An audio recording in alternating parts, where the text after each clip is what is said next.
बिस्मिल्लाहिर्रहमानिर्रहीम, अस्सलाम वालेकुम नाज़रीन। ओवर द फेंस के एक नए एपिसोड में खुशामदीद। मेरा नाम है कैवान हामिद।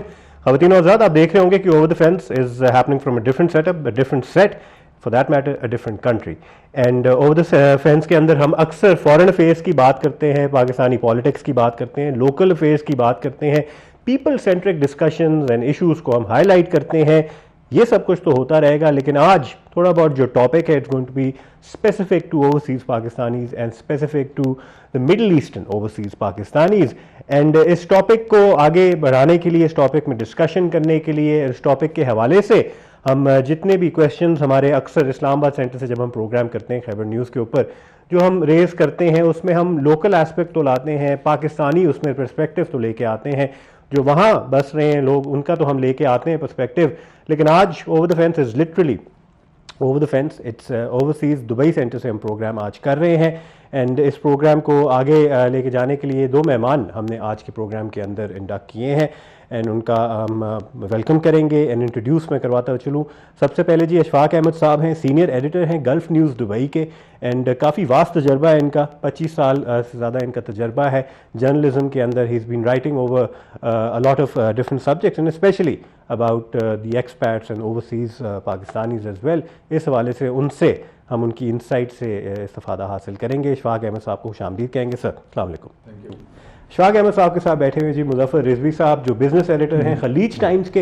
एंड उनका भी काफ़ी वास्ट तजर्बा है, लगभग 18 साल से जर्नलिज्म में इनका ताल्लुक है। इसके अलावा इकॉनमी पे भी काफ़ी इनका एक अबूर हासिल है। उनको भी खुशामदीद कहेंगे ओवर द फेंस के अंदर। अस्सलाम वालेकुम सर। वालेकुम सलाम। आप दोनों का बहुत बहुत शुक्रिया जी, आपने वक्त निकाला। And thank you so much Khyber news के लिए आपने वक्त निकाला। एक ऐसा सब्जेक्ट है सर, इस्लामाबाद में खैबर न्यूज़ के अंदर हमने प्रोग्राम बहुत ज़्यादा किए हैं।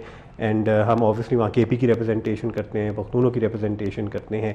And when we talk about the expats and the overseas Pakistanis residing in the UAE, तो maximum majority for that matter Pakhtun ही है।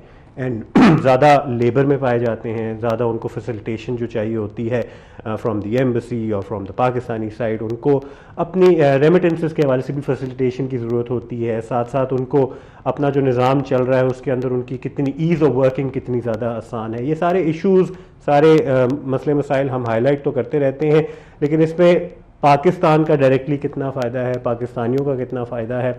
रीसेंट टाइम्स के अंदर अगर हम ज़रा इसका पर्सपेक्टिव बनाएं तो रजीम चेंज जो अभी हुई है रिसेंट 2 मंथ्स के अंदर, और इकनॉमिक क्राइसिस जो बिल्कुल यूरूज पे आया हुआ है, इसका इम्पैक्ट यहाँ के जो पाकिस्तानी ओवरसीज़ पाकिस्तानी हैं उन पे कितना है, और उनकी वर्किंग के अंदर क्या चेंजेस हम एक्सपेक्ट कर सकते हैं ताकि पाकिस्तान पे फॉल बैक उसका पॉजिटिव आए।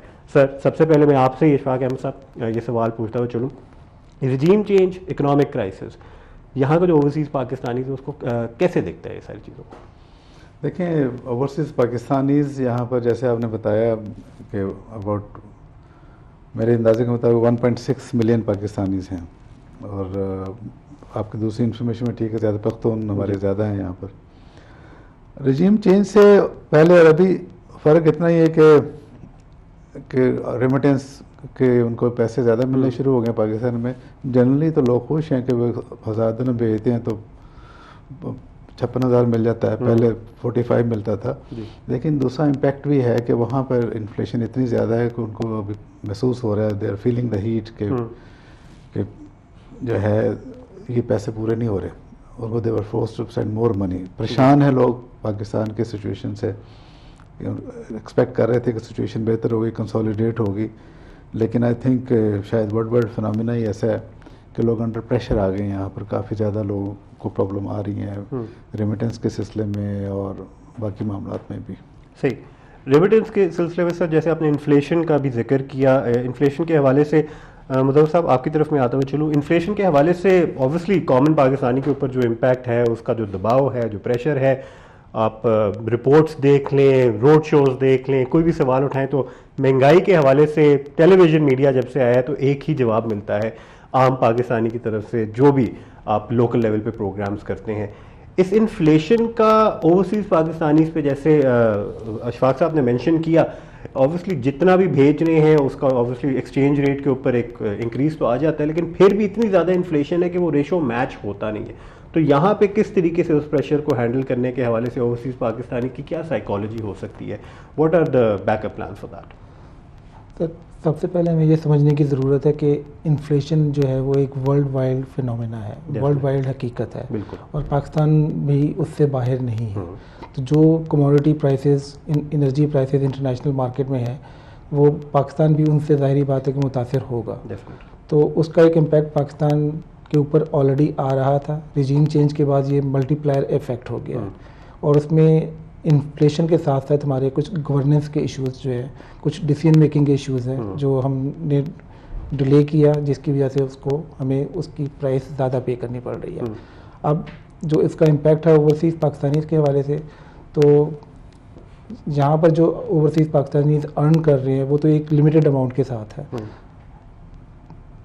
डिवेल्यूएशन के साथ आपको एक एडवांटेज ज़रूर मिल रहा है, लेकिन जो इन्फ्लेशन जिस रेशो से बढ़ रही है, सिर्फ अगर हम यूएस की बात करें तो 4 डिकेड हाई है 8.6% के ऊपर। यूके में बात करें तो वो 18 ईयर्स 20 ईयर्स हाई इन्फ्लेशन के ऊपर चल रही है। इसी तरह पाकिस्तान के अंदर भी जो है इन्फ्लेशन पिछले 1-1.5 साल से बहुत तेज़ी के साथ ऊपर गई है, स्पेशली अभी लास्ट 2 मंथ्स के अंदर इसने बहुत तेज़ी के साथ जो अपने आप को इंक्रीज़ किया है। तो उसमें ओवरसीज़ पाकिस्तानीज़ जो इनकम रिसोर्सेज बाहर हैं वो उनके पास लिमिटेड है, स्पेशली गल्फ़ रीजन के अंदर, और मल्टीप्लाई करके उनको फ़ायदा ज़रूर हो रहा है, लेकिन वो फ़ायदा जो है वो नाकाफ़ी है इन्फ्लेशन जिस लिहाज से बढ़ रही है। तो उसको अब हमें कंट्रोल करने की ज़रूरत है गवर्नेंस के इश्यूज़ के साथ।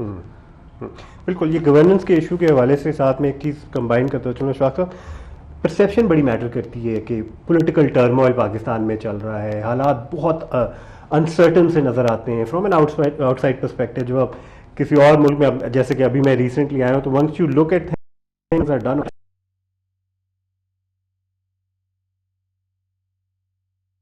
गवर्नमेंट मॉडल अगर के भी है, फॉरेन इन्वेस्टमेंट में इतना हमारा स्ट्रॉन्ग हैंड नहीं होता कि हम कन्विंस कर सके कि हमें सपोर्ट की ज़रूरत है। वैसे जो ताल्लुकात हैं यूएई के पाकिस्तान के साथ, वैसे जो ताल्लुकात चलते आए हैं काफ़ी अरसे से, ऑन एंड ऑफ इट्स आप कह सकते हैं रिलेटिवली पॉजिटिव ही रहे, लेकिन इन हालात के अंदर हम इस परसेप्शन के साथ कितना कन्विंस कर सकते हैं कि सपोर्ट हमें मिल सके इस हवाले से? देखिए, पाकिस्तान गवर्नमेंट जो यूएई पाकिस्तान के ताल्लुकात हैं एक्सीलेंट, हमेशा से एक्सीलेंट है और अभी भी एक्सीलेंट है, इसमें कोई शक नहीं है। एक्सीलेंट है तो यहाँ पर एक 16 लाख पाकिस्तानी यहाँ पे रह रहे हैं और काम कर रहे हैं और बढ़ रहे हैं। दूसरी बात आपने इन्वेस्टमेंट की, इन्वेस्टमेंट हमें सिर्फ गवर्नमेंट इन्वेस्टमेंट नहीं देखनी चाहिए, हमें लोगों की इन्वेस्टमेंट देखनी चाहिए। ओवरसीज़ पाकिस्तानी ही अगर इन्वेस्ट करना शुरू कर दें पाकिस्तान में, पाकिस्तान गवर्नमेंट को ऐसी पॉलिसीज़ बनानी चाहिए कि ओवरसीज़ पाकिस्तानी खुशी से जाके इन्वेस्ट करें। लेकिन अनफॉर्चुनेटली पिछले रेजिम में भी, इसमें भी, उससे पहले भी ओवरसीज़ पाकिस्तानी से कोई ऐसा इंसेंटिव दिया ही नहीं जाता कि वो पाकिस्तान में जाके इन्वेस्ट करें। जो लोग बेचारे इन्वेस्ट करते हैं जाके, या तो उनके अगर वो ज़मीन लेते हैं तो अक्सर ज़मीनों पे कब्ज़ा हो जाता है, घर लेते हैं तो घरों पे कब्ज़ा हो जाता है, कहीं फैक्ट्री लगाते हैं तो फैक्ट्री के मामला कब्जे हो जाते हैं, गड़बड़ हो जाती है, तो प्रोटेक्शन नहीं है। तो लोगों ने पिछले कुछ अरसे से इन्वेस्टमेंट रोक दी हुई है। तो government will have to think कि उनको किस तरह टैप किया जाए, किस तरह लाया जाए। खाली रेमिटेंस देखें, खाली रेमिटेंस से गवर्नमेंट को इतना फ़ायदा होता है, अगर ये इन्वेस्ट भी करना शुरू कर दें वहाँ पर तो मेरे ख्याल ये फ़ायदा मल्टीप्लाई हो जाएगा। गवर्नमेंट को इधर उधर जाने की ज़रूरत ही नहीं पड़ेगी कि सिर्फ पाकिस्तानी को ही टैप कर लें कि वो आ जाए। सही सर, मुज़फ़्फ़र साहब, इसमें मज़ीद क्या इंसेंटिव्स प्रोवाइड कर सकती है गवर्नमेंट? अभी रिसेंटली हाल ही में बजट भी आया है, एंड ऑब्वियसली जो बजट गवर्नमेंट दे रही होती है उसको बहुत वो पीपल फ्रेंडली कहती है, जो ऑपोजिशन होती है उसको they call it the worst budget ever. ये चलता है सिलसिला, एंड परसेप्शन के ऊपर सारी, perception is reality when it comes to the public of Pakistan anyway. तो उस हवाले से इस बजट में जो आया है ओवरसीज़ पाकिस्तानीज़ के हवाले से, वैसे फैसिलिटी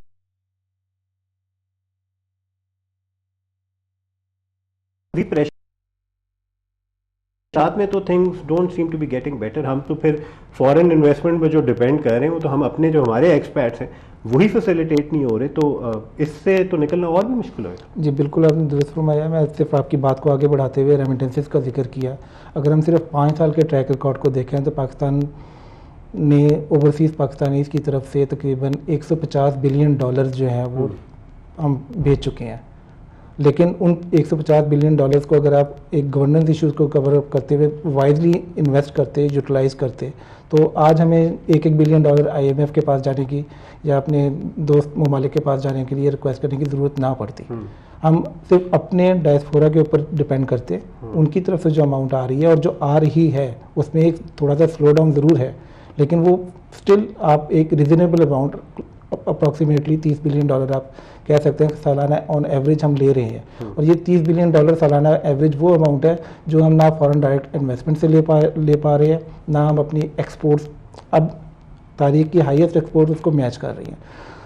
पिछली गवर्नमेंट ने एक आपके पास एक नई विंडो ओपन की थी रोशन डिजिटल अकाउंट्स की, तो वो एक नया एक अच्छा इनिशिएटिव था जिसमें आपके पास एक फॉरेन एक्सचेंज अर्निंग की एक नई विंडो ओपन हुई थी, लेकिन अब वो भी जो है फिर उसमें भी एक स्लो डाउन मौजूद है। लेकिन सबका अगर हम फोकस देखा जाए तो ओवरसीज़ पाकिस्तानीज़ हैं।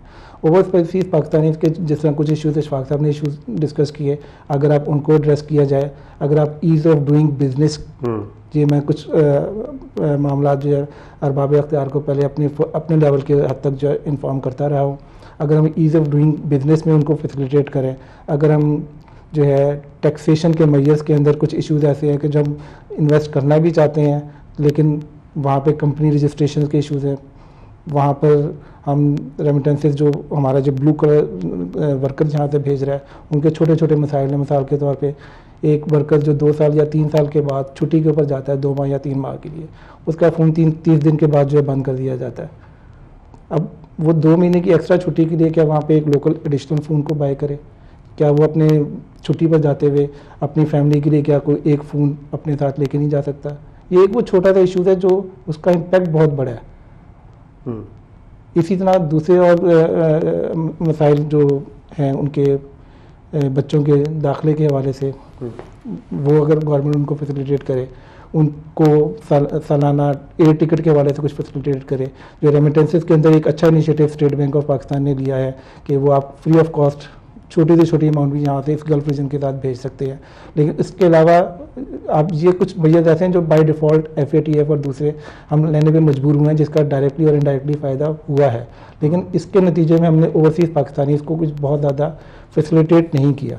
हमने उनको बहुत ज़्यादा इनकरेज नहीं किया कि वो अपनी इन्वेस्टमेंट पाकिस्तान के अंदर आएँ और लगाएँ। जो सेविंग है वो पाकिस्तान में वापस लेकर आएँ और लगाएं। कोविड के बाद बहुत सारे मामला ऐसे हुए जिसमें रेमिटेंसेस में सर्च भी आया, लोग अपनी जॉब्स के साथ जो है महरूम हुए, अपनी लाइफ टाइम सेविंग लेकर उनको मुल्क के अंदर जाना पड़ा, लेकिन उनके पास ऐसी विंडो ऑफ अपॉर्चुनिटी नहीं मिली कि वो उसको प्रॉपर इन्वेस्ट कर पाते। तो हमें पहले इन इश्यूज़ को एड्रेस करना है ताकि उनकी सक्सेस स्टोरीज को देख के जो दूसरे ओवरसीज़ पाकिस्तानी हैं जो कि अफोर्ड कर सकते हैं, जो आ सकते हैं, वो आएँ, मुल्क के अंदर इन्वेस्ट करें। तो यही अल्टीमेटली हमारा मैसेज यही होना चाहिए कि हमें सबसे पहले अपने ऊपर ट्रस्ट होना चाहिए, कॉन्फिडेंस होना चाहिए। जब हम अपने ऊपर ट्रस्ट करके कॉन्फिडेंस करके अपने ओवरसीज़ पाकिस्तानी डायस्पोरा को इन्वेस्ट करेंगे, फिर हमें दूसरों के पास जाके उनसे रिक्वेस्ट करनी चाहिए ताकि फिर हमें ऑब्वियसली इन प्रायोरिटी की जो एक पॉलिसी होती है शायद साहब, गवर्नमेंट टू गवर्नमेंट चेंज होती रहती है, उनके जो फाइनेंस मिनिस्टर्स हैं, उनका जो थिंक टैंक है, they have different priorities seemingly. अब PTI का बीच में जिक्र हुआ जो एक रोशन पाकिस्तान के हवाले से जो रेमिटेंस का तरीका अपनाया गया, उसको बड़ा अच्छा एक पॉजिटिव फीडबैक भी मिला। इसके अलावा और भी काफ़ी पॉलिसीज़ सामने इंडक्ट की गई एंड खान साहब खुद से भी कहते हैं कि जिस तरीके से वो सेंसिटाइज हैं रिगार्डिंग ओवरसीज़ पाकिस्तानीज़ और शायद कोई इतना ज़्यादा नहीं है, but for that matter Khan साहब हर चीज़ के हवाले से भी यही कहते हैं फ्रेंकली स्पीकिंग। लेकिन ड्यूरिंग द ईयर्स अगर आप गवर्नमेंट टू गवर्नमेंट चेंज देखें, नून की गवर्नमेंट आई है, पीपल्स पार्टी की भी आ चुकी है, PTI ने अपनी पॉलिसीज़ इंडक्ट की हैं, तो इसमें ओवरसीज़ पाकिस्तानीज़ का ऑब्वियसली एक परसेप्शन सर्वे भी हुआ होगा कि वो किस तरीके से देखते हैं कि कौन सी रजीम, कौन सी गवर्नमेंट, कौन से थिंक टैंक ज़्यादा उनको सूट करता है। तो वो सेंटिमेंट क्या है स्पेशली इन? मैं आपको बताता हूँ कि भान साहब, रीजन कोई भी हो, मैं 25 साल से यहाँ पर हूँ, पाकिस्तानी ओवरसीज़ पाकिस्तानी के मसाइल सेम हैं, किसी ने कोई हेल्प नहीं की अभी तक। There is no change in policies, every government is following the same policy. छोटी सी मिसाल देता हूँ, 2 तरह के ओवरसीज़ पाकिस्तानीज हैं, एक वो जो UK, US, यूरोप में रहते हैं, ड्यूल नेशनलिटी होल्डर, उनके वहाँ के पासपोर्ट्स हैं, वहाँ रहते हैं, उनके इश्यूज डिफरेंट है, उन्होंने वापस नहीं जाना पाकिस्तान, उन्होंने वहीं पर रहना है, ठीक है, they are well settled there. दूसरे पाकिस्तानीज हैं जो गल्फ में रहते हैं, they have to go back. बिल्कुल, वन डे यहाँ ताबूत में जाते हैं या रिटायर होकर चले जाते हैं। अब मैं इश्यूज बताता हूँ आपको 2-3। पाकिस्तानी यहाँ पे जो मज़दूर आता है, वेल ऑफ लोग भी हैं, खुदा ना खास्ता उसकी डेथ हो जाती है, उसका कोई बैकअप प्लान नहीं पाकिस्तान में। पाकिस्तान गवर्नमेंट उसके बच्चों की तालीम, उसके बच्चों को वजीफ़ा, उसका कोई स्टाइपेंड कुछ नहीं है। वो 10-15 साल 20 साल रेमिटेंस भेजता है, लेकिन फौत हो जाता है, फैमिली उसकी बेजार मददगार हो जाती है। नंबर 1, कोई ऐसी पेंशन स्कीम, कोई ऐसी चीज़ शुरू करनी चाहिए कि उनके हेल्प आउट किया जा सके। एजुकेशन का ले लें। सेकंड, मेरे अंदाजे के मुताबिक और कौंसलेट के सर्वे के मुताबिक यहाँ पे 10,000 से ज़्यादा पाकिस्तानी बच्चे विदाउट स्कूल दे लिविंग है, उनकी स्कूलिंग नहीं हो रही, पाकिस्तानी बच्चे। और उसमें यह भी बताता जाऊँ, उसमें ज़्यादातर पश्तून बच्चे हैं जिनकी स्कूलिंग नहीं हो रही। बड़ी फैमिलीज़ के यहाँ रह रहे हैं, रिसोर्सेज कम है, लेकिन स्कूल नहीं है। पाकिस्तानी एक स्कूल है दुबई में और एक दूसरा एक कौंसलेट के अंदर चलता है और एक प्राइवेटली चलता है। उसमें सीटें कम हैं, उसमें अकोमोडेट ही नहीं हो पाते। उसमें से बहुत सारे बच्चे फीसें नहीं देते, लेकिन वो अकोमोडेट किए जाते हैं। लेकिन तादाद इतनी ज़्यादा है कि पाकिस्तानी बच्चे जो दूसरे स्कूल है उनमें नहीं पढ़ सकते, अफोर्डेबिलिटी नहीं है। उनकी तरफ ध्यान करना चाहिए। जो पाकिस्तानी फैमिलीज बैक होम रखे हुए हैं, उनके बच्चे नहीं पढ़ पाते वहाँ स्कूलों में, उनको भी एक टेक केयर करना चाहिए। उनकी फैमिलीज़ को स्पेशल ट्रीटमेंट देना चाहिए कि भी उनके बच्चों को यूनिवर्सिटीज़ में, कॉलेजेस में एडमिशन दिए जाए, उनको टेक केयर किया जाए। लीगल हेल्प, यहाँ पर लीगल हेल्प ज़ीरो है पाकिस्तानी के लिए। रिसेंटली कौंसलेट ने कोई लॉयर हायर किया था, बट लेकिन वो लॉयर ऐसे ही जैसे मैं और आप बैठ के बता देते हैं कि ये कर लो, ये कर लो, जब करने की बात आती कहते हैं आज फीस दे दो। कोई लीगल हेल्प नहीं है हमारे पास। छोटे छोटे मसाइल की वजह से, छोटे छोटे जुर्मानों की वजह से लोग जेलों में बैठे हुए हैं।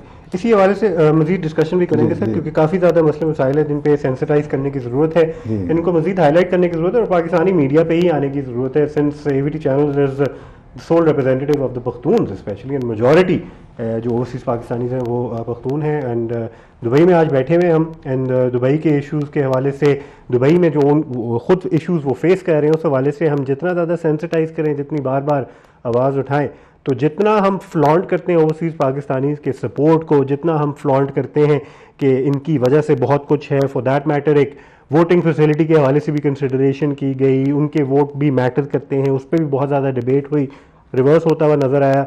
लेकिन ये सारी डिस्कशंस तो हो रही होती हैं, लेकिन उनके रिलीफ के लिए, उनकी सॉल्यूशंस के लिए, उनके इश्यूज़ के सॉल्यूशंस के लिए कितनी डिस्कशन हुई है, कितनी इम्प्लिकेशंस हमें नज़र आई हैं, ये एक अभी भी एक बहुत बड़ा सवालिया निशान है। ओवर द फेंस में एक छोटा सा वक्फा हमने लेना है। वक्फे से वापस आने के बाद मज़ीद डिस्कशन करेंगे। You watching over the fence, मेरा नाम है Kaiwan Hamid, will be right back.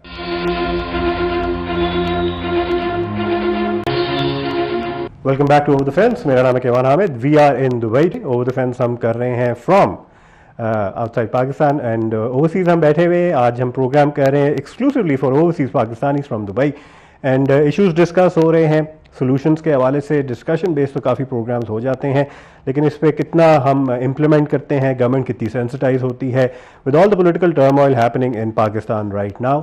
इस सब के बीच में हमें ज़्यादा सेंसिटाइज होते हुए गवर्नमेंट नज़र नहीं आती है। आप बजट की बात कर लें, इकॉनमी की बात करें, ओवरसीज़ पाकिस्तानीज़ की जो basic people to people issues हैं, उन पर ज़्यादा डिस्कशन, कोई ज़्यादा रूल्स एंड रेगुलेशंस हमें नज़र आते नहीं हैं। Where in conversation with Muzaffar Rizvi sahab और अशफाक अहमद साहब, सीनियर जर्नलिस्ट हैं, ओवरसीज़ पाकिस्तानीज़ के हवाले से काफ़ी ज़्यादा लिखते भी रहे हैं, काफ़ी ज़्यादा प्रोग्राम्स में भी ऑब्वियसली इनका एक इनपुट रहा है।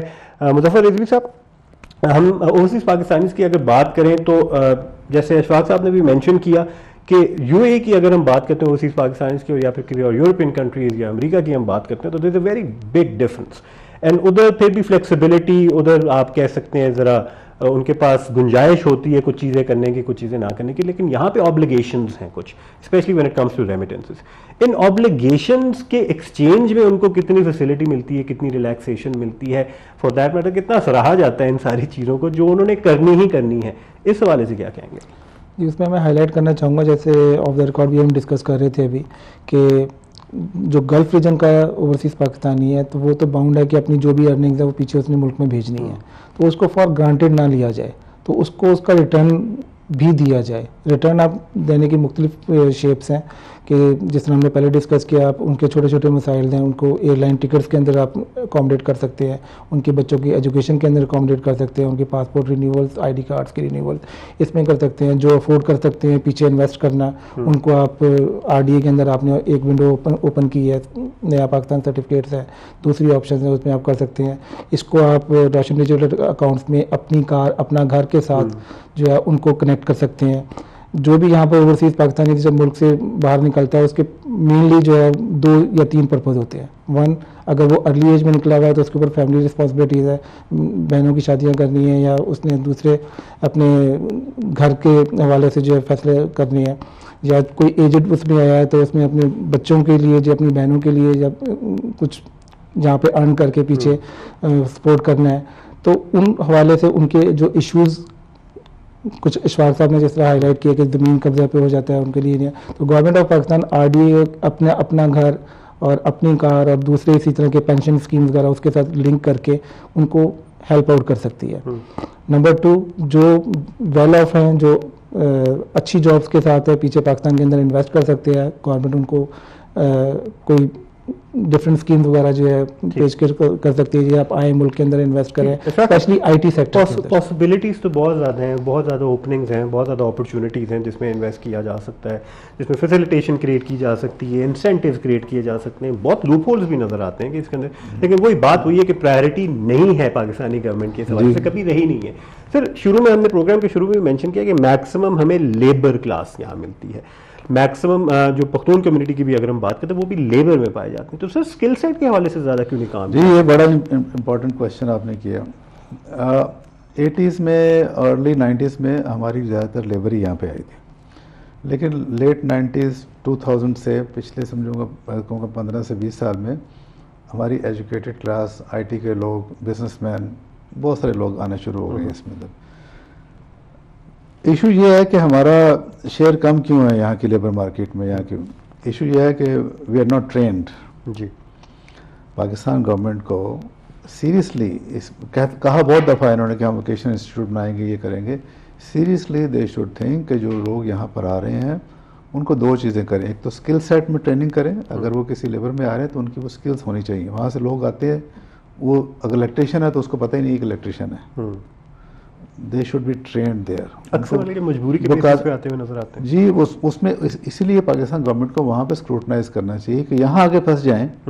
यहाँ की गवर्नमेंट को कोई पता नहीं कि वो किस तरह वहाँ पे ट्रीट किया जा रहा है उनको। ये they are very straightforward, visa देते हैं, करते हैं। कोई वीज़ा की जो वहाँ से एजेंट पैसे लेते हैं उनसे 4-4, 5-5 लाख ले लेते हैं, कहते हैं भाई जाओ, वो ठीक है, नौकरी लग जाएगी तुम्हारी। इधर आके वो फंस जाते हैं बेचारे, क्योंकि इन्होंने तो ट्रेंड बंदे लेने हैं ना। वहाँ से बंदे ट्रेन करके भेजें। अभी यहाँ पर जो नॉर्मल लेबर है उसकी डिमांड बहुत कम है, दे वांट स्किल पीपल। जी, तो स्किल सेट को इम्प्रूव करने के लिए पाकिस्तान गवर्नमेंट को वहाँ पे वोकेशनल इंस्टीट्यूट या कोई स्पेशल चीज़ें अरेंज करनी चाहिए। सिर्फ इस्लामाबाद में नहीं, हर छोटे शहर में बनानी चाहिए कि लोगों को ट्रेन करें, should be train to go abroad. इसको अगर मजीद स्पेसिफाई करें सर, मैं आपसे भी ये सवाल पूछूंगा, मजीद स्पेसिफिक डिमांड क्या है स्पेसिफिकली UAE की बात, मिडिल ईस्ट की बात करते हैं, क्या किस इंडस्ट्री में ज़्यादा डिमांड है ताकि उस हवाले से काम करना शुरू करें? देखिए, UAE में कंस्ट्रक्शन इंडस्ट्री की demand is always been there. उसके अलावा IT की बहुत डिमांड है। अच्छा, IT सेक्टर इज एक्सपेंडिंग और पाकिस्तान से इनको IT इंपोर्ट करना चाहिए। IT में भी मजीद वेरिएशंस निकल रहे हैं। वेरिएशन जो भी IT रिलेटेड जितने भी ब्रांचेस हैं उनके लोगों को वहाँ पे प्रॉपर ट्रेन करना चाहिए। ठीक है। नंबर 3, जो सबसे इम्पोर्टेंट चीज़ है, उनको लैंग्वेज कोर्स ज़रूर कराना चाहिए। अरबिक बेसिक करानी चाहिए और इंग्लिश करानी चाहिए। यहाँ पे लोग आते हैं ना अरबिक आती है ना इंग्लिश आती है, कैसे काम करेगा वो? बिल्कुल। इवन टैक्सी ड्राइवर भी जो यहाँ भर्ती करते हैं उसकी भी डिमांड होती है कि he should know basic English. जी, तो वो भी नहीं है। तो रिक्रूटमेंट इस वजह से हमारी कम होती जा रही है। We have to work on that. अगर हम इस चीज़ पे अमल कर लें तो मेरा नहीं ख्याल कि अगले 2 साल में मेरा ख्याल 500,000 लोग आ सकते हैं यहाँ पे एटलीस्ट। इतनी डिमांड है, दुबई इतना एक्सपेंड कर रहा है और UAE पूरा इतना एक्सपेंड कर रहे हैं, इतने डेवलपमेंट काम चल रहे हैं, प्रोजेक्ट्स चल रहे हैं। तो पाकिस्तान को इस बारे में सोचना चाहिए, अगर वहाँ से यहाँ से रेमिटेंस डबल करने हैं उन्होंने तो अपने लोगों पे काम करना चाहिए। ठीक है मुज़फ़्फ़र साहब, इस हवाले से अगर हम मॉडल कंपैरिजन्स बहुत करते हैं, देखें जी उस मुल्क ने क्या किया, देखें उस मुल्क ने क्या किया, हमारे जो जल्द से जुलूस भी होते हैं, प्रेस कॉन्फ्रेंसेस भी होती हैं, उसमें भी कंपैरिजन ड्रॉ करके हम अपने आप को खुद कॉम्प्लेक्स में भी डालते हैं इस हवाले से। तो यहाँ कोई हमारे पास मॉडल इन कंपैरिजन है कि देखें जी उस मुल्क ने ये किया जिसके फिर जो काफ़ी आवासी हैं गए यूएई के अंदर, मिडल ईस्ट के अंदर, गल्फ के अंदर, और उन्होंने उनकी इंडस्ट्री में कंट्रीब्यूट किया और इस इंफ्रास्ट्रक्चर के बेसिस पे वो आगे। हमारा तो कोई इंफ्रास्ट्रक्चर नज़र नहीं आ रहा, अपनी मदद आप पे ही आ रहे हैं, अपनी मदद आप पे सर्वाइव कर रहे हैं। तो कोई इंफ्रास्ट्रक्चर कंपैरिजन है जिसको देखा देखी शायद हम एग्जाम्पल लेके कुछ करना शुरू करें? जी बिल्कुल, हम कंपैरिजन मॉडल ड्रॉ कर सकते हैं। पाकिस्तान इंडिया के बाद जो बड़ी दूसरी कम्युनिटीज़ हैं उसमें श्रीलंकन कम्युनिटी है, बांग्लादेश कम्युनिटी है, फिलीपींस कम्युनिटी है। तो हम इसमें से हाईलाइट कर सकते हैं फिलीपीन कम्युनिटी को। फिलीपींस कम्युनिटी जब यहाँ पर आई है तो वहाँ पे government of Pakistan, government of Philippines जो है उनको गवर्नमेंट लेवल के ऊपर बाकायदा सर्विसेज सेक्टर्स टारगेट करके यहाँ पर भेजती है, और जो वर्कर्स यहाँ पर आते हैं उनको फिलीपीन गवर्नमेंट की तरफ पेंशन और इंसेंटिव दिए जाते हैं। तो जो भी यहाँ से ओवरसीज़ फिलिपिनो जब यहाँ पर आते हैं, यहाँ पर काम करते हैं, तो उनका पेंशन रिकॉर्ड इमीडिएटली स्टार्ट हो जाता है। तो वो रेमिटेंसेस भी भेजते हैं, जितनी वो रेमिटेंसेस ज़्यादा भेजते हैं उतना ही ज़्यादा उनको जो है मॉनेटरी बेनिफिट बैक होम मिलता है। इसी तरह वो अपने इन होम कंट्री के अंदर हाउसिंग सेक्टर है उनका, वहाँ पर उनको इंसेंटिवाइज करते हैं अपने ओवरसीज़ फिलिपिनो को। इसी तरह जॉब सेक्टर्स के अंदर उनके जो बच्चे हैं उनको वहाँ बैक होम यूनिवर्सिटीज़ में, कॉलेजेस के अंदर वो उनको हेल्प आउट करते हैं। तो उनको वो कंसर्न नहीं होता कि यहाँ पर वहाँ पे फैमिली के साथ वो अफोर्ड नहीं कर पाते जिस सर्विस सेक्टर के अंदर, जिस पे स्किल्स के अंदर यहाँ पर आते हैं। तो बहुत कम फिलिपिनोज हैं जो फैमिली स्टेटस को एंजॉय करें। तो बैक होम के ऊपर फिर उनको परेशान नहीं होना पड़ता क्योंकि उनकी बैक एंड जो गवर्नमेंट है उनको सपोर्ट करने के लिए मौजूद है।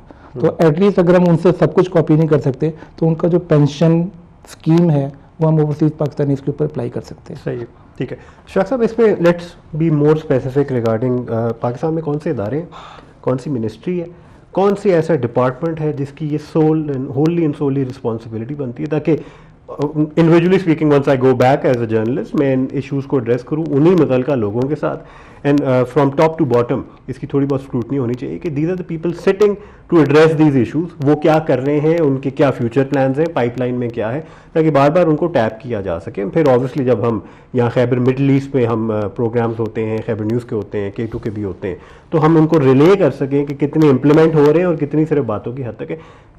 Let's start with the ministry. Overseas Pakistani की एक आ जाती है, कौन से डिपार्टमेंट आ जाते हैं? मैं आपको बताता हूँ। पाकिस्तान में जो ओवरसीज पाकिस्तान के साथ ना मजाक बनाया हुआ है। एक ओवरसीज पाकिस्तान मिनिस्ट्री है हमारी जी, ओवरसीज पाकिस्तान कमीशन है, ओवरसीज पाकिस्तानी फाउंडेशन है, उसके अलावा हर सूबे में ओवरसीज पाकिस्तानी कमीशन बने हुए हैं, फेडरल कमीशन एक बना हुआ है। सबकी कारकर्दगी मेरे हिसाब से ज़ीरो। मैं समझता हूँ ओवरसीज़ पाकिस्तानी के लिए OPF ने स्कीम लॉन्च की थी हाउसिंग की 30 साल पहले। हमारे कई दोस्त बेचारे फौत भी हो गए, अभी तक वो उसमें प्लॉट नहीं मिले उनको, ये बहुत सारे लोगों को पता है।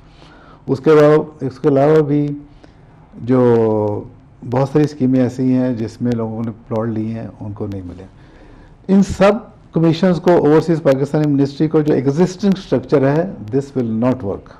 They have to disband everything, इसको सबको ख़त्म कर दें और सॉलिड ग्राउंड पे इसको रीवर्किंग करके ओवरसीज़ पाकिस्तानीज़ को इन्वॉल्व करके कोई ऐसा इदारा बनाए जो इनकी बात को समझे।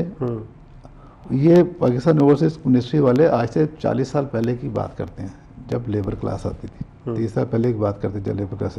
अभी भी जो लोग आते हैं प्रोटेक्ट करते हैं 2 साल का पासपोर्ट पे, 10-15 हज़ार उसकी फ़ीस ले लेते हैं, 2 साल की इंश्योरेंस करते हैं, 2 साल के इंश्योरेंस के बाद आते हैं बंदा प्रोटेक्ट करता है। लेकिन उसको क्या प्रोटेक्ट किया आपने? वो तो मर भी जाता है तो बेचारे की डेड बॉडी इधर पड़ी रहती है। अभी भी कई लोग पड़े हुए अस्पताल में, अभी भी सुबह फ़ोन आया बंदे का, जी बंदा मर गया, हॉस्पिटल के बिल नहीं है, कैसे लेके जाए। 15 प्रोटेक्टेड के अंदर वैसे कौन सी चीज़ें आ जाती हैं? प्रोटेक्टेड के अंदर ये होता है कि जब आपको कोई सपोज इफ़ यू डाई, कोई ऐसी मसला हो जाता है, कोई एक्सीडेंट होता है, तो वो इंश्योरेंस के पैसे उनको देते हैं, उनको बेसिकली आपका मुल्क आपकी जिम्मेदारी देता है। और वो सिर्फ 2 साल के लिए होता है। लोग तो यहाँ 2 साल से कई लंबा अर्सा रहते हैं और आज तक कोई शायद ऑन रिकॉर्ड कोई हो, कोई शायद किसी को मिले हो, मैं नहीं किसी को जानता वहाँ से किसी को कोई पैसे मिला हो, कोई बंदा मर गया और उसकी फैमिली को पैसे मिले। फॉर्मेलिटी है जो फॉर्मेलिटी है, ये सिर्फ पैसे बना रहे हैं। अच्छा, सिर्फ पैसे बना रहे हैं और कुछ नहीं है, ठीक है। दूसरा, एजेंट्स पे क्रैकडाउन उनको करना चाहिए वहाँ से। सर ये सब लोग मिल मिला के काम कर रहे हैं, एजेंट्स पे काम करना चाहिए। लोग विजिट वीज़े पे 2-2, 4-4 लाख दे के आते हैं सर, विजिट वीज़े पे आके यहाँ काम ढूंढते हैं, वो काम मिलता नहीं है, उसके बाद इलीगल हो जाते हैं। तो बदनामी किसकी होती है? आपकी होती है, बिल्कुल मुल्क की बदनामी होती है। कौंसलेट वालों को मसले पेश लाते, लोगों को यहाँ पे जो लोग रह रहे हैं उनको पैसे इकट्ठे करके उनको वापस भेजना पड़ता है। सही। तो इसमें मेरे ख्याल में पाकिस्तान गवर्नमेंट को इसको सीरियसली सोचना चाहिए, ओवरसीज़ पाकिस्तानीज़ को इन्वॉल्व करना चाहिए। मुदफ़्फ़र नज़ीम साहब, शुरू में हम बात कर रहे थे कि फैसिलिटेशन की ज़रूरत है, काफ़ी ज़्यादा चीज़ों में आसानी की ज़रूरत है, लेकिन जैसे जैसे डिस्कशन हमारी आगे जा रही है इससे तो एक चीज़ काफ़ी वाज़ेह सामने आ रही है कि फैसिलिटेशन तो करप्शन को मिल रही है। यहाँ तो इतने लूप होल्स हैं ओवरसीज़ पाकिस्तानीज़ के लिए, वहाँ से भी जो आ रहे हैं, हमारे जो वहाँ इदारे हैं जिस तरीके से वो काम कर रहे हैं, वहाँ तो करप्शन की बहुत ज़्यादा फिर हमने एक फैसिलिटेशन दी हुई है कि यहाँ भी गलत हो सकता है, यहाँ भी लूप होल है, यहाँ भी, जिसको हम आम अल्फाज में कहते हैं ना, डंडियाँ हर जगह हम मार सकते हैं। तो वो चीज़ देखते हुए ये तो फिर हमारे एंड से जो गलतियाँ हैं और जो फैसिलिटेशन है कि यहाँ आप करप्शन कर सकते हैं, तो ओवरऑल आपके मुल्क की परसेप्शन भी बुरी जा रही है। जो आई एम श्योर यहाँ पे हम दुबई में बैठे हुए हैं, यहाँ भी एक यहाँ की मिनिस्ट्रीज जो हैंडल करती हैं, डील करती हैं सारी चीज़ें, वो भी इसी तरह देखते होंगे पाकिस्तानीज़ को। फॉर दैट मैटर, जब मैं शुरू में चंद सालों पहले जब दुबई ट्रैवल किया करता था, तो एक होता था कि वहाँ की इमिग्रेशन पे they look at you differently. पाकिस्तानियों को ज़रा फ़र्क ट्रीटमेंट मिलती है और इतनी अच्छी नहीं मिलती है, बिकॉज ऑफ हम जो करते आए हैं और हमारी जो कुछ ये छोटी प्रैक्टिसेस है, करप्ट प्रैक्टिसेस है, इसकी वजह से ओवरऑल परसेप्शन हमारे मुल्क के वासियों के लिए अच्छा नहीं है, बेशक वो कहाँ से भी आ रहा हो, जो भी उसका बैकग्राउंड हो। तो ये इस चीज़ को काउंटर करने के लिए यहाँ से कोई ऐसी होती हैं रेगुलेशंस कि पाकिस्तानीज़ के साथ फ़र्क तरीके से हैंडल किया जाए, टैकल किया जाए? ये डेफिनेटली यहाँ की लोकल अथॉरिटीज़ भी जो है काफ़ी क्लोजली सारी इशूज़ को इस तरह वॉच कर रही होती हैं। और Pakistani diaspora is the second biggest community in the UAE, और ओवरऑल पाकिस्तानी कम्युनिटी का बहुत बड़ा रोल है यूएई की डेवलपमेंट में उसमें। और एज ए होल हम लोग जो है काफ़ी रिस्पॉन्सिबल कम्युनिटी कंसिडर किए जाते हैं। अच्छा, ठीक है। Relationship government to government level पे भी बहुत अच्छे हैं, पीपल टू पीपल कॉन्टैक्ट भी बहुत अच्छे हैं, लेकिन अब हालात बहुत तेज़ी के साथ चेंज हो रहे हैं। अच्छा। और इन हालात को चेंज होते हुए हमें भी अपने आप को नई सिचुएशन के मुताबिक अडॉप्ट करने की ज़रूरत है। जैसे कि हमने पहले डिस्कस किया कि लेबर क्लास के साथ साथ अब यहाँ पर डिमांड है स्किल्ड सर्विसेज की। गवर्नमेंट ऑफ पाकिस्तान को अब इस पॉलिसी को रिकन्सिडर करना चाहिए, as we have mention earlier, कि एक नया इदारा जो एक one window operation, only one institution should be there to protect the rights of the overseas Pakistanis. Either it's the political rights or the diplomatic rights or the economic rights or the social welfare rights, वो एक इदारा उन तमाम issues को देखे। Overseas job employment वीज़े पे पाकिस्तान से जो भी कोई बाहर जाए वो एक प्रोटोकॉल को फॉलो करे। वो सिर्फ यूएई की बात नहीं है, आपको अब एक ओवरऑल स्टडी को कंडक्ट करना पड़ेगा, मार्केट्स को टारगेट करना पड़ेगा कि मिडिल ईस्ट के अंदर हमारी की एक्सपर्ट मार्केट्स जो हैं कौन कौन सी हैं, उनकी रिक्वायरमेंट्स क्या है, यूरोप के अंदर, वेस्ट के अंदर हमारी डिमांड्स क्या है, उधर हमें किस डायस्पोरा को भेजना चाहिए, ईस्ट के अंदर जापान है, मलेशिया है, वो हमारी ग्रोथ मार्केट्स हैं, वहाँ पर हमारी क्या रिक्वायरमेंट्स है, वहाँ पे गल्फ रीजन के से हट के कल्चर टोटल डिफरेंट है। तो उधर लैंग्वेज स्किल्स के साथ साथ हमें वहाँ की कल्चर, वहाँ के ट्रेडिशंस, उसको भी फॉलो करना है। सही। और इसके हवाले से सवाल का मैं ये जवाब देना चाहता हूँ जो आपने यहाँ पे कहा ना कि वो पाकिस्तानी को डिफरेंट तरह से देखते हैं, ऐसी बात नहीं है। ओके। एयरपोर्ट पे भी नहीं है, आप भी आते हैं, आपने भी महसूस किया होगा, ऐसी बात नहीं। इनके रूल्स रेगुलेशन सबके लिए एक जैसे हैं। मिनिस्ट्री ऑफ लेबर ने रिसेंटली भी चेंजेस किए हैं, दे स्ट्रेंथनिंग देयर पॉलिसीज। अभी सबके लिए उन्होंने रूल्स रेगुलेशन चाहिए और वर्कर्स के राइट्स को ज़्यादा प्रोटेक्ट कर रहे हैं। अच्छा। यहाँ पर भी अभी देखिए रिसेंटली जो हुआ है कि आप you can own the business also, local sponsor को भी काफ़ी एरिया से हटा दिया गया है। तो लोगों को स्ट्रेंथन करते हैं, जो इन्वेस्टमेंट करते हैं, जो बिजनेस करते हैं, जो अपना अच्छी जॉब्स कर रहे हैं, उनको प्रोटेक्ट कर रहे हैं। और जो हमारी वर्कर क्लास, लेबर क्लास, उसकी प्रोटेक्शन तो बहुत ज़्यादा है। अगर वहाँ पे कंप्लेन होती है, कोई सिलसिला होता है, उनकी सैलरीज जो है अभी ट्रांसफ़र होती हैं प्रॉपर बैंकिंग के ज़रिए, अगर कोई सैलरी ट्रांसफ़र नहीं करते तो कंपनी का अकाउंट होल्ड कर देते हैं वो कि आप इनके पैसे दें इनको। तो अभी वो भी केसेस बहुत कम हो गए हैं कि लोगों को सैलरीज नहीं मिल रही है। तो यहाँ पे प्रोटेक्शन हर किसी के लिए बिल्कुल इक्वल है, देयर इज़ नो, क्या कहते हैं, डिस्क्रिमिनेशन नहीं है। ठीक, डिस्क्रिमिनेशन तो ऑब्वियसली यहाँ की तो एक तो नज़र आता है कि एक अकाउंटेबिलिटी भी अक्रॉस द बॉर्डर, जिसके बारे में हम पाकिस्तान में हमेशा तरस रहे होते हैं इन चीज़ों के लिए, यहाँ पे तो एक रेगुलेशन नज़र आती है। हमारी जो ऑब्वियसली जो इनवेरिएबल्स हैं हमारी तरफ से, जो एक ऑब्वियसली स्ट्रक्चर नहीं है, सिस्टम नहीं है जो इन चीज़ों को फैसिलिटेट करे, उसकी वजह से एक ओवरऑल एक I would say from the top brass एक परसेप्शन बनती होगी कि they causing trouble because of the lack of facilities and वो वाली चीज? नहीं, ऐसा नहीं है। हमारे बेसिकली कई जगह ऐसी होती है जहाँ पे आपके ऑफिसर्स को, आपके कॉन्सुलेट्स को इंटरवीन करना पड़ता है और मामलात को ऑफिसर से मिलना पड़ता है। अच्छा। हालत ये है कि पिछले 2 साल से यहाँ पे 2 वेलफेयर काउंसलर होते हैं कॉन्सुलेट में। 2 साल से वो पोजीशन खाली पड़ी हुई है, ठीक है सर। और ये वेलफेयर काउंसलर वो होते हैं जिनका ज़्यादातर लेबर क्लास के साथ लिंक होता है। They have to visit the labour camps, work sites, jails, इन जगह पे जाना होता है। अभी यहाँ पे जो डिप्टी काउंसिल जनरल है ज्ञानचंद साहब, वो is doubling up for the work. 2 welfare counsellor, दोनों सीटें खाली हैं, 2 साल हो गए। अब गवर्नमेंट की सीरियसनेस देखे ना हमारे ओवरसीज पाकिस्तानी के लिए। बहुत अरसा पहले उन्होंने कहा था जो ओवरसीज पाकिस्तानी एक डेस्क बनाएंगे जहाँ पे उनकी जो रेमिटेंस के हवाले से कार्ड और ये वो चीज़ें उसको सॉल्व करने, उसको 1 विंडो करेंगे, कुछ नहीं हुआ।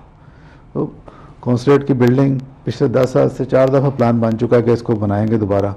वो रिजीम चेंज होता है, प्लान भी चेंज होता है। वो टूटी फूटी बिल्डिंग है जो आज से 30 साल पहले, 40 साल पहले बनी थी, जब यहाँ पे 2-3 लाख पाकिस्तानी थे। अभी 1.6 मिलियन पाकिस्तानी हैं।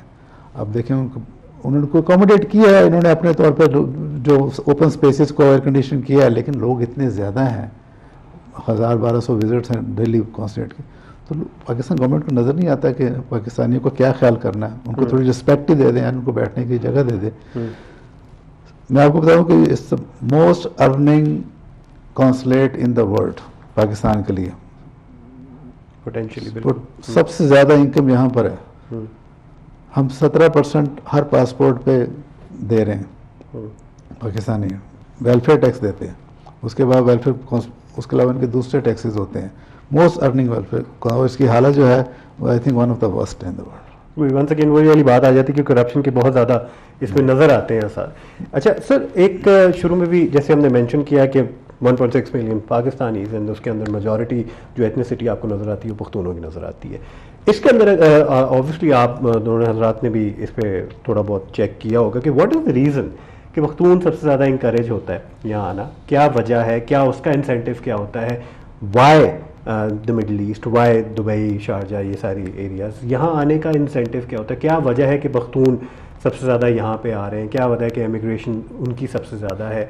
और यहाँ के इस अगला सवाल मेरा यही होएगा इस हवाले से कि इस एथनिसिटी के जो कल्चरल बैकग्राउंड है, जो कल्चरल सेंसिटिविटीज़ हैं, ट्रेडिशन है, उसको मद्देनज़र लिया जाता है जब उनको यहाँ इंडक्ट किया जाता है, जब उनको यहाँ पे इंटीग्रेट किया जाता है सोसाइटीज़ एंड कम्युनिटीज़ के अंदर? जी, इसमें अगर हम देखा जाए तो इसमें 2-3 बुनियादी वजूहत हैं। नंबर 1, एक तो क्लोज प्रॉक्सिमिटी है। नंबर 2, इमिग्रेशन आपके लिए कंपैरेटिवली आसान है। नंबर 3, कॉस्ट ऑफ ट्रैवलिंग कम है। नंबर 4, जहाँ पर जो अर्ली 80s के अंदर जो लेबर क्लास आई थी जिसमें बड़ी तादाद पश्तून की थी, वो यहाँ पर आके ट्रांसपोर्ट और टैक्सी सर्विस वगैरह के अंदर इंडक्ट हुए थे। और over a period of time वो अपने आप को उन्होंने बिजनेस को कन्वर्ट किया, अपस्केल किया। तो जहाँ पे वो खुद स्टेबल हुए, उसके बाद उन्होंने आने वाले वक्त में अपने फैमिली को, अपने दोस्त अहबाब को, उनको अकोमोडेट किया। तो ये सर्कल जो है इस तरह 1/2, 2/2, 4/, इस तरह फैलता चला गया। तो इसलिए एक वो रीज़न बनी जहाँ पर उनकी तादाद को ज़्यादा फैलने में। अब मज़ीद अब आगे ये है कि हालात चेंज हो रहे हैं और डे बाय डे वीज़ा और दूसरी रेगुलेशन वगैरह जो है वो सख्त से सख्त होती जा रही है। और जिसके बाद अब जो लोकल यहाँ पे सेक्टर थे वो रेगुलेटेड होते जा रहे हैं। जो पहले ऑर्गेनाइज सेक्टर में नहीं थे, अब वो उसमें हमारी पश्तून कम्युनिटी जो पहले ट्रांसपोर्ट में उसमें टैक्सी सर्विस वगैरह में थी, अब वो डाइवर्ट हो चुकी है डिफरेंट फील्ड्स के अंदर। तो अब नए एवेन्यूज़ जो हैं वो ओपन हो रहे हैं जिसमें एडजस्ट करने के लिए अपनी जो मुख्तलिफ, सिर्फ पश्तून कम्युनिटी नहीं, हमारे पास दूसरी भी जो पंजाब साइड से भी है, सिंध साइड से भी हैं, जो हम सर्विसेज सेक्टर को, ख़ासतौर पे स्किल्ड सर्विसेज सेक्टर को जो हम टारगेट कर सकते हैं, जिससे कि हम ना सिर्फ इस ट्रेंड को कंटिन्यू रख सकें बल्कि आने वाले वक्त में अपनी जो ये तादाद 1.6 है इसको मज़ीद बढ़ा सकें। तो वो एथनिसिटी वाला मैं चाहूँगा, मैं बताता हूँ इसकी वजह कि ज़्यादा हमारी पश्तून कम्युनिटी क्यों है। यहाँ पे जो एनवायरनमेंट है, एक तो उनका ये होता है कि ये मुस्लिम कंट्री है, they love to be here. दूसरा है कि आना आसान है, यहाँ पे यूरोप का वीज़ा लेना और यूरोप में इमिग्रेट करना है इट्स नॉट पॉसिबल। वहाँ पे आप अगर 30-40 साल पहले की बात देखते हैं तो और सिचुएशन थी, नाउ इज़ वेरी डिफ़िकल्ट। यहाँ पे एक तो कंफर्टेबल फील करते हैं पश्तून, ऐसे मुजफ्फर साहब ने कहा कि प्रॉक्सिमिटी भी है, फ्लाइट्स भी हैं। दूसरा यहाँ का एनवायरनमेंट ऐसा है, हार्ड वर्क, हमारी पश्तून कम्युनिटी जो है वेरी हार्ड वर्किंग और बड़े स्ट्रॉन्ग स्टाउट है। जिस तरह की यहाँ पे सब गर्मी भी होती है, कंस्ट्रक्शन का वर्क भी है, कंस्ट्रक्शन के अलावा और डेवलपमेंट वर्क हैं, रोड नेटवर्क हैं, तो उसमें ये लोग बहुत ज़्यादा इन्वॉल्व हैं। ठीक है जी, इनका बहुत बड़ा कंट्रीब्यूशन है यहाँ पर इन मामलात में सारा। लेकिन अभी और भी ज़्यादा डेवलप कर रहे हैं। अभी ये जैसे गाड़ियों के बिजनेसेस हैं, उसमें ज़्यादा पश्तून है। जैसे रेंट कार के बिजनेसेस हैं, उसमें भी ज़्यादा पश्तून है। बसेस के हैं, उसमें भी वो लोग हैं। रेस्टोरेंट्स हैं, उसमें भी बहुत बहुत आगे हैं अभी यहाँ पर। तो they are also improving. Businessman, बड़े बड़े बिजनेसमैन भी अगर मैं देखूंगा तो वो पश्तून ही है। यहाँ से लेबर क्लास भी कहेंगे, लेकिन टॉप लेवल पर भी हमारे लोग पश्तून ही है। इसमें थोड़ा सा मजीद मैं जानना चाहूँगा, जो एथनिक एक बैकग्राउंड होता है, जो कल्चर होता है कम्युनिटी का, वो भी बहुत ज़रूरी होता है उसको कि वो मैच कर सके, सिंक कर सके जहाँ भी वो मूव करे। तो यहाँ ऑब्वियसली इस तरह की एक फ्लेक्सिबिलिटी नजर आती है कि वो इस कल्चर के साथ, जैसे आपने वो मुस्लिम कंट्री रिलीजियस है तो उनके लिए ज़्यादा आसान है, यहाँ वो कल्चर में एडजस्ट होना ज़्यादा आसान है। ये भी एक पॉइंट है। तो यहाँ आई मीन नजर आता है कि हमें जैसे ही आप ट्रैवल करते हैं from one place to the other, तो आपको हर कम्युनिटी के लिए एक अलग से एक निज़ाम नजर आता है, वो सारी ज़्यादा आसान है। दूसरा ये मैंने ये देखा है कि हमारी पश्तून कम्युनिटी जो है एक दूसरे को सपोर्ट करते हैं। अच्छा, बहुत ज़्यादा। अगर भाई आ गया तो वो छोटे भाई को बुलाएगा, कज़न को भी बुलाएगा, उसको भी बुलाएगा। वो लोग क्यों आते हैं इधर? इसकी एक और वजह भी है। बैक होम हमारे पास जॉब्स नहीं है, स्किल सेट नहीं है नॉर्दर्न एरिया में। अगर आप ट्राइबल एरिया की तरफ चले जाए, फाटा और उनकी तरफ चले जाएँ, वहाँ पे कुछ आपके पास कुछ है, कुछ भी नहीं है। कोई जॉब नहीं, कोई बिजनेस नहीं, कोई कुछ नहीं। तो यही एक ऑप्शन निकलती है कि गल्फ कंट्री में चले जाए, सऊदी अरब चले जाओ, यहाँ जो बैठे हैं उनको कहते हैं वही हमें बुला लें। तो यहाँ आके वो अगर किसी के पास स्किल्स हैं तो वो अपना स्किल्स वाला काम कर लेते हैं। जैसे गाड़ियों की वर्कशॉप्स खुली हुई हैं, बहुत सारे हमारे लोग दोस्त उनकी वर्कशॉप्स हैं गाड़ियों के, रिपेयर वर्क करते हैं।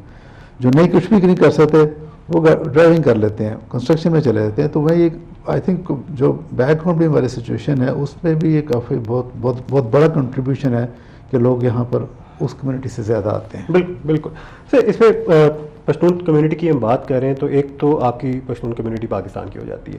रिसेंट टाइम्स के अंदर Afghanistan has been a centre of attention global level पे, and there is major Pashtun community over there, specially eastern Afghanistan की अगर आप बात करें। खैबर न्यूज़ पे हम बैठे हुए, we are representing those people as well. And I mean recently हमने दरी के अंदर भी प्रोग्राम्स करने शुरू किए हैं because of that community. And हमने पश्तो, दरी, अब उर्दू में हम उसको मेन स्ट्रीम करने की भी थोड़ा बहुत कोशिश करते हैं, बिकॉज काफ़ी अब इन्फ्लक्स आउटफ्लक्स बहुत ज़्यादा रिसेंट पास के अंदर नज़र आए।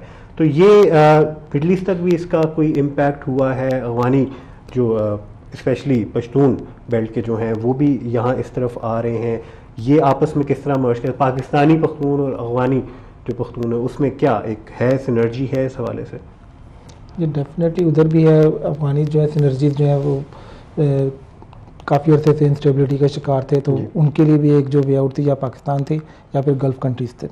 तो पाकिस्तान तो हमेशा से जब से वहाँ पे एक इंस्टेबिलिटी चल रही है उनकी बैक के ऊपर खड़ा हुआ था। लेकिन यहाँ पर गल्फ़ रीजन के अंदर भी उनके लिए जो है अगर आप देखा जाए तो job opportunities, business opportunities Afghan Pashtun वगैरह के लिए बहुत ज़्यादा है। और वो लोग भी यहाँ पर जिस तरह इशराक साहब ने मेंशन किया, पाकिस्तानी पश्तून के साथ साथ बिज़नेस के अंदर अफगान काफ़ी एडवांस लेवल के ऊपर इन्वॉल्व है। रेस्टोरेंट बिज़नेस है, आईटी का बिज़नेस है। एक दो लोगों को मैं जानता हूँ जो इनफैक्ट यूएई का जो first customer relationship management CRM software जो इवॉल्व किया हुआ लोकल सफाइट है, वो उसके जो ऑनर्स हैं वो अफगान ओरिजिन है।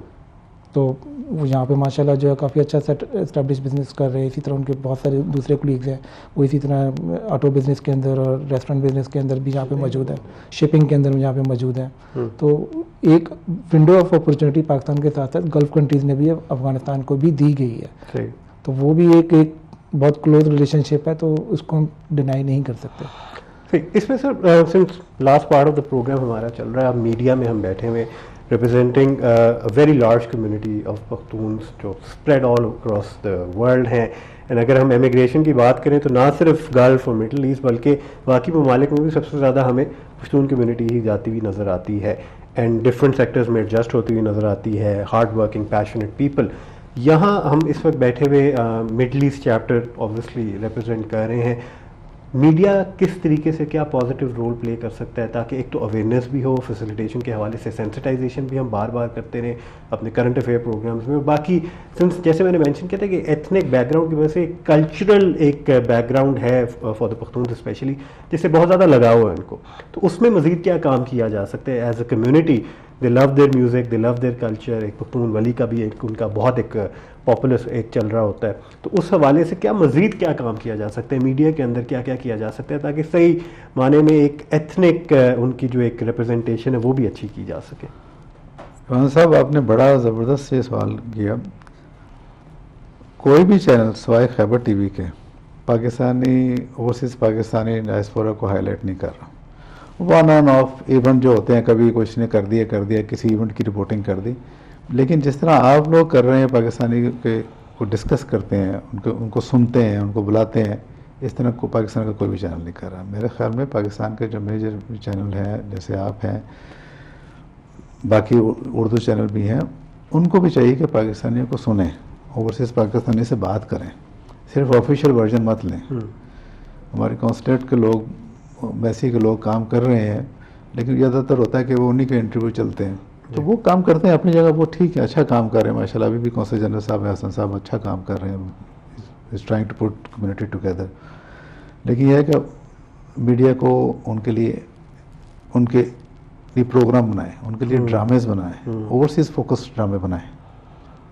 ये उनके जो यहाँ पे एक्सपर्ट रहते हैं उनको फोकस करके ड्रामेज बनाएं, उनको डॉक्यूमेंट्रीज बनाएं उनके ऊपर, उनको भी जगह दें। क्योंकि सिर्फ आप यहाँ पे जब चैनल देखते हैं पाकिस्तान के, सिर्फ वो टेंशन वाली खबरें आ रही होती हैं। वो बेचारे यहाँ पे जो बैठा है वो ज़्यादा परेशान है पाकिस्तान के लिए, कि उसके फैमिलीज बैक होम, उनको ज़्यादा यहाँ से परेशानी होती है, हम लोग ज़्यादा वरीड हैं, तो उनको भी थोड़ी एंटरटेनमेंट चाहिए। आप Pakistani overseas Pakistani focused programme करें, टॉक शो करें, कॉमेडी प्रोग्राम करें, ड्रामा बनाएं, फिल्में बनाएं, उनके लिए उनको फोकस करके बनाएं, उनको कास्ट करें उसके अंदर, उनको लें उसके अंदर। उसी तरह म्यूज़िकल प्रोग्राम करें उनके लिए, सारे डायस्पोरा के पहले बहुत म्यूज़िकल प्रोग्राम बहुत कुछ होता था, लेकिन अभी कोविड की वजह से काफ़ी अर्से से वो नहीं हुआ। पश्तून के तो मेरा ख्याल है, पता होगा आप लोगों को, हर महीने कोई ना कोई एक प्रोग्राम चल रहा होता था इधर, तो इससे सोर्स ऑफ एंटरटेनमेंट उनको ये भी एक, जब ऐसे प्रोग्राम लोग सुनते हैं, देखते हैं, टीवी पे देखते हैं, तो एक कैथारसिस होता है उनके, वो रिलेट करते हैं कि यार हाँ, ये हमारा यही मसला है जो ये बात कर रहे हैं, हमारी यही खुशियाँ जो ये बात कर रहे हैं, हम इसी तरह रहते हैं जिस तरह ये खैबर वाले दिखा रहे हैं। तो ऐसे प्रोग्राम डेफिनेटली इनको इनकरेज, ये रिलेटेबिलिटी इज़ वेरी इंपॉर्टेंट, ये एम्पैथी बहुत ज़रूरी है।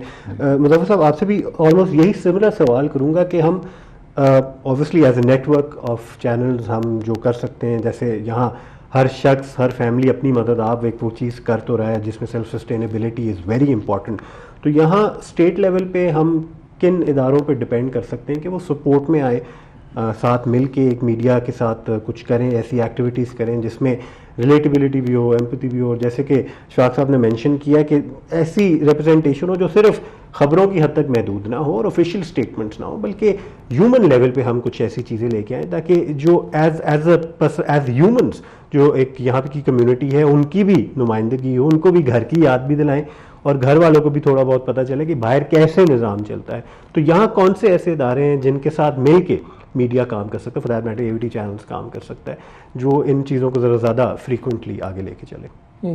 बिल्कुल आपने दुरुस्त फरमाया, बहुत अच्छा पॉइंट हाईलाइट किया है। इशफाक साहब ने भी जैसे मेंशन किया है कि एक मीडिया अवेयरनेस की ज़रूरत है ओवरसीज़ पाकिस्तानी के इश्यूज़ को हाईलाइट करने के लिए। और बीइंग ए बिजनेस एडिटर और बीइंग एन इकोनॉमिस्ट, मैं सजेस्ट करूँगा कि हम ओवरसीज़ पाकिस्तानी के जो एक मुआशी इश्यूज़ है उनको ज़्यादा फोकस करें, और इस हवाले से जो है जिस तरह भी स्टेट बैंक ऑफ पाकिस्तान है, कमर्शियल बैंक्स हैं, उनके लिए एक बहुत बड़ी विंडो ओपन हुई है आरडीए के हवाले से। तो आरडीए के जो अवेयरनेस है वो भी ग्रास रूट लेवल के ऊपर, अभी समझा कि आप एक बिजनेसमैन लेवल के ऊपर जो मिडिल क्लास सर्विस सेक्टर के अंदर एक किसी हद तक अवेयरनेस आई है, लेकिन ग्रास रूट लेवल पर जो लेबर क्लास है उनको अभी तक जो है वो इसके फ़वाइद या बेनिफिट्स जो है नहीं पहुंच पा रहे।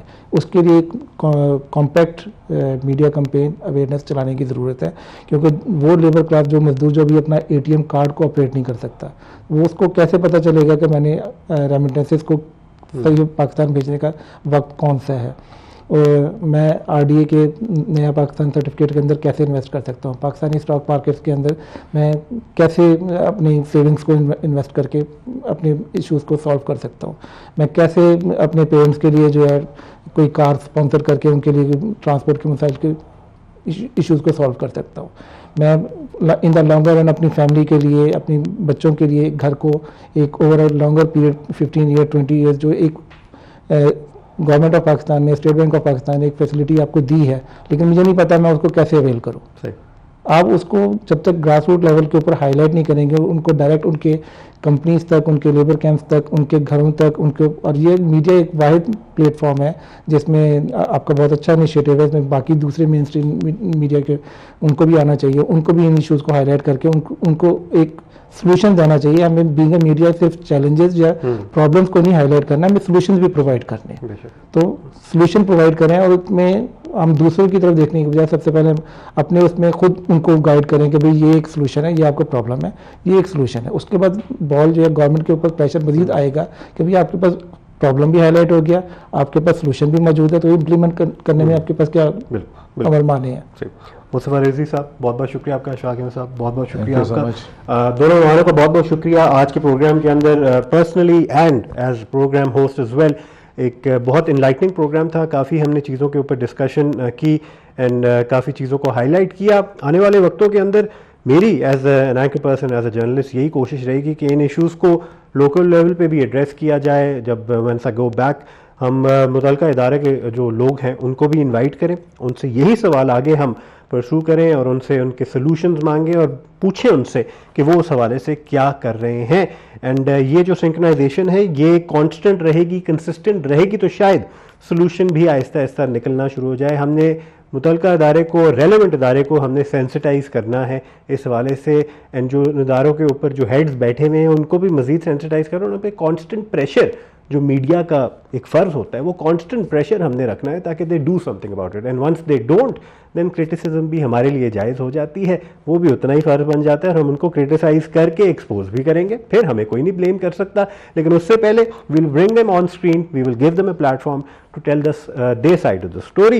ये सिलसिला चलता रहेगा AVT चैनल्स के अंदर, खैबर न्यूज़ के ऊपर एंड बाकी जो हमारे मज़ीद चैनल्स हैं। आज का ओवर द फेंस उम्मीद है आप लोगों को अच्छा लगा होगा। हमने दुबई सेंटर से आज का प्रोग्राम किया, ओवरसीज़ पाकिस्तानीज़ के जो इश्यूज़ हैं उनको भी हाईलाइट किया, साथ साथ लैक ऑफ फैसिलिटेशन और द फैसिलिटेशन और यहाँ की तरफ से जो एक फैसिलिटेशन मिली है, जो प्रायोरिटी मिली है, उस हवाले से भी हमने चीज़ें हाईलाइट की हैं जो एक प्रोग्राम के अंदर हम कर सकते थे। उम्मीद है आपको प्रोग्राम अच्छा लगा। अपने फीडबैक से आगाह करना ना भूलिएगा सोशल मीडिया के ऊपर। अगले हफ्ते तक के लिए अपने मेज़बान कैवान हामिद को दीजिए इजाज़त। अल्लाह हाफ़िज़ और पाकिस्तान जिंदाबाद।